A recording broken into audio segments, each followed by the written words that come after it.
360 degree Hamza প্রতিপক্ষের পায়ে বল দেখলেই ছো মেরে উড়ে আসেন আর স্লাইড ট্যাকেলে ভেস্তে দেন আক্রমণের সব পরিকল্পনা।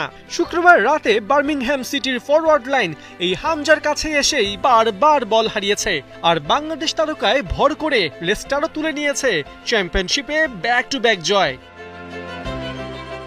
লিগে নিজেদের চতুর্থ ম্যাচে এদিন হামজার ক্যাপ্টেন্সিতে মাঠে নেমেছিল লেস্টার। নামতেই হবে জাস্টিনের বিদায়ের পর রাইট ব্যাকে হামজাই যে কোচ মার্তি সিফুয়েন্তেসের ফার্স্ট চয়েস। ম্যাচের 8 মিনিটের মাথায় আব্দুল ফাতাহু ফক্সদের লিড এনে দেন।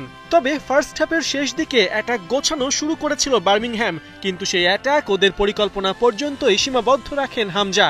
দারুণ ট্যাকেলে বল কেড়ে নেন বার্মিংহাম ফরওয়ার্ড কুমাসের পা থেকে।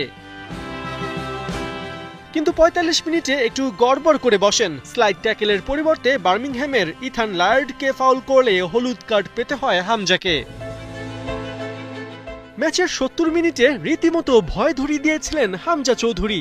লং বল রিসিভ করার সময় বার্মিংহাম ফরওয়ার্ড অ্যান্ডারসনের সাথে ধাক্কা লেগে পড়ে যান লেস্টার ক্যাপ্টেন, আর সাথে সাথে এই ব্যথায় কুকড়ে ওঠেন। কিছুটা সময় মাঠে বসে থাকলেও ব্যথা না কমায় বাধ্য হয়ে পিচ থেকে বের হন। বদলি হিসেবে নামেন রিকার্দো পেরেইরা। 88 মিনিটে এই রিকার্দোর গোলেই 2-0 গোলের জয় নিয়ে মাঠ ছাড়ে লেস্টার সিটি। এদিনের পরিসংখ্যানই স্পষ্ট হামজা এই ম্যাচে কতটা ইম্প্যাক্টফুল ছিলেন। 72 মিনিট খেলে বল টাচ করেছেন 66 বার, ফাউলের শিকার হয়েছেন 2 বার। 42টা পাসের মধ্যে সাকসেসফুল হয়েছে 33টা, পাস অ্যাকিউরেসি 79%। শুধু তাই নয়, ফাইনাল থার্ডে 3টার মধ্যে 2টা পাসই ঠিকঠাক দিয়েছেন।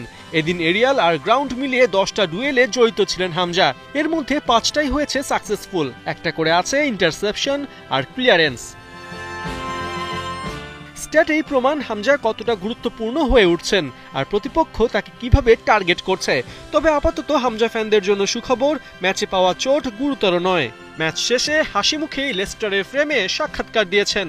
পরের ম্যাচের জন্য 100% ফিট হামজা চৌধুরী। পার্থ বণিক, ৭১।